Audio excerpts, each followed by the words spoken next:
Hi everybody, it's Preston from Preston's 8 Legs. Today I want to go over with you the cost of having a tarantula and what a singular tarantula will cost you to house, keep, and maintain, and what it costs to actually get the tarantula. So today the model I want to use to demonstrate what I'm talking about today here is tie-dye, my Chromatopelma cyanopubescens, which is the fancy name for a green bottle blue tarantula, and he is over here in the corner all scrunched up.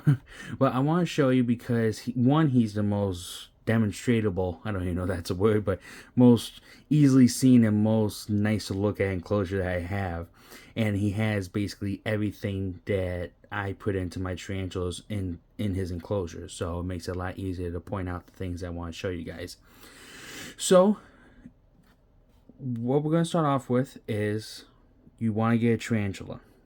That's step one. That's an awesome thing.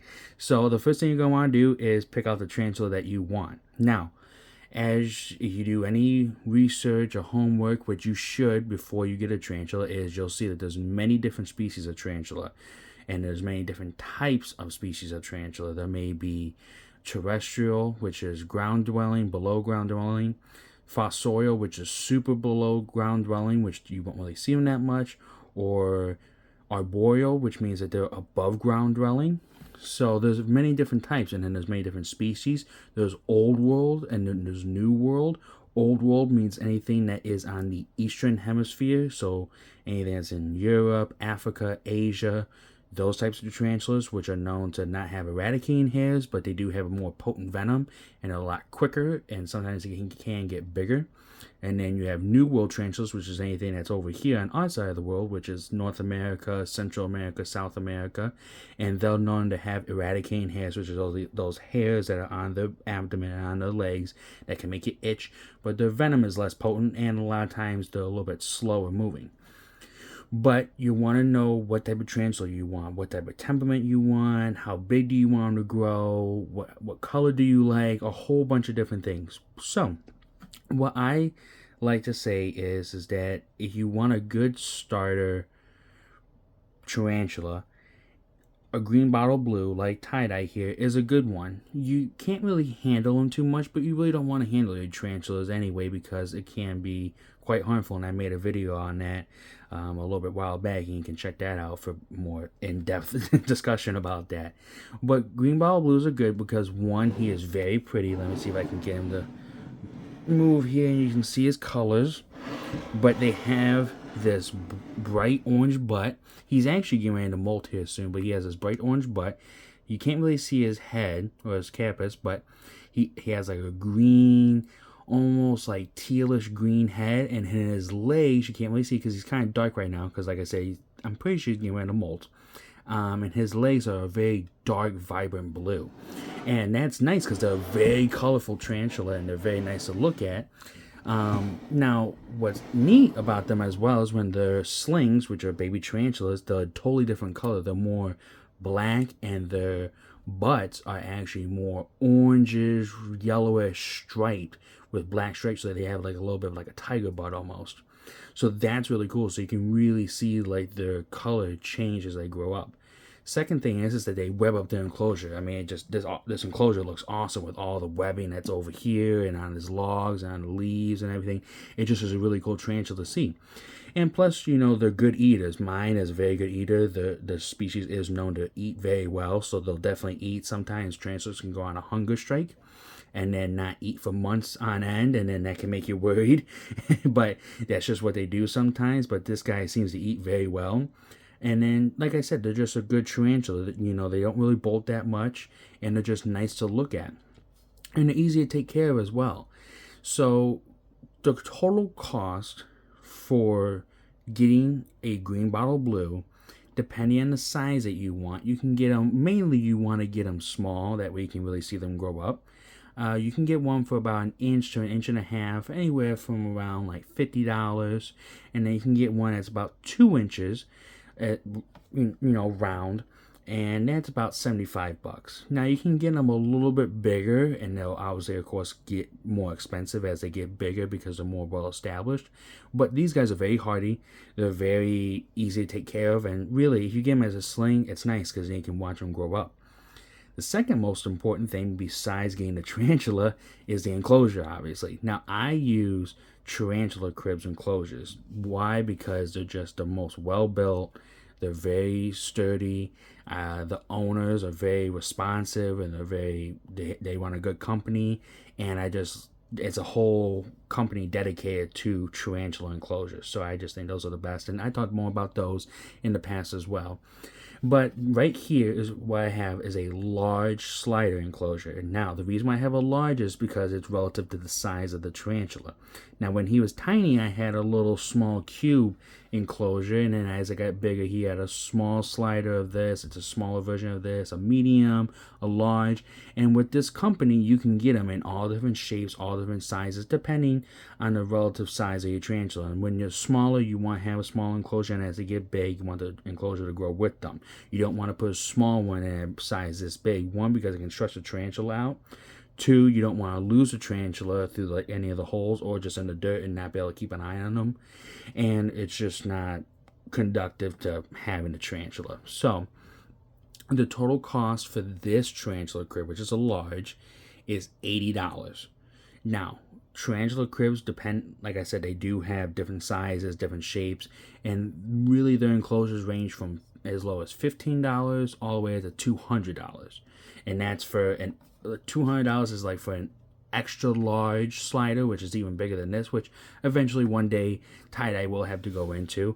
But $80 for this is not bad. They're very, very well built. It's nice acrylic. They're very hardy, and the lids lock on very nicely, so you can't really complain too much about them. The next thing is the substrate and the dirt that they live in. So what I use here is BioDude's Terra Arania substrate. And you want to have this. You don't want to use sand. You don't want to use just straight up potting soil. You don't want to use rock. You want to use a specialized substrate.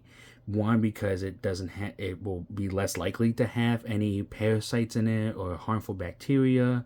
And one, it's just better for the animal all around. And I use Terra Arania from BioDude because it's a specially blended dirt that's specially made for uses of tarantulas and other invertebrates. And I get a 36 quart bag of it, and that costs about 60 bucks. And then of course there's shipping, so it's a little bit more than that, but it's 60 bucks, and it's a big bag.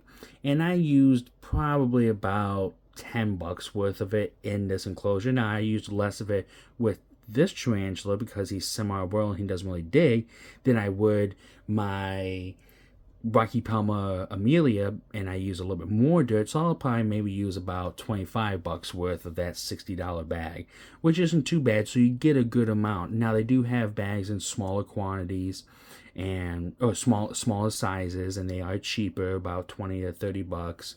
But I just get a big bag just because when I have a lot of tarantulas, so I had to, when I rehouse them, I like having fresh potting soil substrate for them. So, and that's what I just use. I like the BioDude. It's called the BioDude, and that's where I get my substrate from. That's also where I get my hides from, these little cork bark pieces. And these are nice as well. One they're used, like I said, as a hide, but for him mainly they're used as anchor points for his web. And you want to have a lot for this green bottle blue. You want to have a lot of anchor points. You want to have plants. You want to have rocks or hides or wood pieces. You really want to stay away from rocks. Really, you want to have wood. And then these hides, I had a big bag of these. It cost me $20 for the hide pieces, the cork pieces, and I used probably about $5 of it worth. So I got quite a bit left. I bought fake plants. Now, really, the best thing, the most natural thing, is to use real plants. But I'm just not totally there quite yet. But right now I just use fake plants, which are still fine, which are still cheaper and they're less of a hassle to take care of because you don't have to worry about making sure that the plants get enough water. And the plants I spent about 30 bucks on for a big bag, and then I use probably about 5 bucks of them as well. So I got plenty of that left as well. And as you guys can see in the back here, that is leaf litter, and it has some stuck around here, but he's kind of buried underneath his web. And that's just to add some more natural feeling to the dirt and more natural feeling to the enclosure. And I got a big bag of that, and that was about 15 bucks. And I used about $2 of that, so there's quite a bit left. Really, the quantities that you get of items to put in your enclosure, you really won't end up using all of it for the enclosure because they're the sizes that you need for the enclosure and the sizes that you get are just not the same. And then, obviously, you'll need to water and feed them. So I use a spray bottle for him because it just kind of drops droplets on his web. Because for him to have a water dish, it just doesn't work out because he buries it or webs it up. So I just use a spray bottle and spray water droplets on his web, and that water bottle cost me $8 from Amazon. And you can use any spray bottle you want. I use glass just because it's the best and most sanitary, I believe, instead of plastic. And then you can get food. Now I feed him dubia roaches, I feed him mealworms, I feed him hornworms sometimes, and they all vary in price. So hornworms are a little bit more expensive, like $2 to $3 a worm, but they're big and they're juicy and they fill them up pretty easily. But I get about a 50 count of mealworms, and that costs me about $5, and that will feed him. That 50 count, the worms will die off before I'm able to feed them all just to him. But I have 7 tarantulas, so that 50 count lasts me about a month and a half to maybe even 2.5 months sometimes. So they really do go a long way. So really, that's about it. That's the total price of things that you can get. There's $80 in the enclosure right here, a $50 tarantula, a $60 bag of dirt with about $10 of it used, a $20 bag of hides with $5 of it used, a $15 bag of fake plants with about $2 of it used, an $8 water bottle for him, a $5 worth of food, and that's pretty much it. I mean, you really can't you can't get better than that. Oh, and $30 worth of plants with about $5 of it actually used in the enclosure. You really can't get better than that. They're a lot cheaper animal than reptiles, and they're a lot cheaper than cats and dogs even, because there's really no health care for them as per se. Obviously, you see something wrong with them, you do want to take care of it, but there's not really like a vet cost for them. And the food cost is very cheap for them, as you can tell. And just all around, I mean, he's been in this enclosure for about a year now, and he does great. He thrives in it, and he'll probably be in this enclosure for about another, maybe a year. Maybe he might be in it for about another 6 months if he decides to molt, and then I'll have to get him a bigger enclosure. But they can be in these enclosures for a very long time. And then plus, when they're done with this enclosure, then you have an empty enclosure, and then you have a reason to get another tarantula. So thank you guys very much for watching. I hope this video was helpful to understand exactly what the cost may be for a tarantula that you're thinking about getting. And like I said, there's a bunch of different tarantulas you can get, and a bunch of different enclosures you can get, and a bunch of different dirt and everything that you can get. You don't have to get tarantula cribs. You don't have to get the Biodude's Terrarinia dirt. You can get whatever dirt that you feel safe with and whatever enclosure you feel safe with. Now, one thing I will say is that if you're getting a tarantula, do not get an enclosure with a mesh lid, because they can get their legs stuck in that mesh, and then if they fall, they can rip out a leg, or possibly get hurt severely, even more than getting their leg ripped off, or possibly pass away from that. So you want to stay with a solid glass, or really the best is acrylic enclosure. So thank you guys very much for watching. I really appreciate you guys watching. The videos have been doing great. I really love reading all you guys' comments, and as of filming this right now, I'm at 61 subscribers, which is insane. I can't believe 61 people decide, and more. There's more people. The videos get more than 61 views. Some of them get hundreds. So just to think that, you know, hundreds of people take the time out of the day just to watch my videos really is just awesome. I really appreciate it. And I'm glad you guys enjoy it. And if you guys did enjoy it, please do like and subscribe. And please comment. I love reading you guys' comments. You know, really the subscribing and the views, that's not really my whole main thing. I just like seeing that people are enjoying the videos and reading the comments. So thank you guys again for watching. And I will see you guys in the next one. Bye.